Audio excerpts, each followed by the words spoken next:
দক্ষিণ পূর্ব অঞ্চলীয় বাংলাদেশের ফেনী জেলার বন্যা পরিস্থিতি ভয়াবহ আকার ধারণ করেছে। ফুলগাজী, পরশুরাম আর সোনাগাজীর অন্তত ৩০টিরও বেশি গ্রাম এখন পানির নিচে। টানা কয়েকদিনের ভারী বর্ষণে নদীর পানি উপচে পড়েছে গ্রামে। ডুবে গেছে রাস্তাঘাট, ঘরবাড়ি আর মাঠের পর মাঠ ফসলি জমি।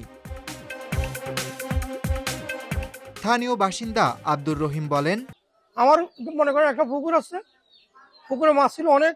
আমার পাশে অনেকগুলো পুকুর, অনেক পুকুরে মাছ চলে গেছে। অনেকের ঘর বাড়ি হারায়, এখন মানুষ দিশাহারা হয়ে গেছে। এখন মানুষ জ্বালা বসাইছিল, জ্বালাও বসে গেছে, অনেক ক্ষয়ক্ষতি হয়েছে মানুষ।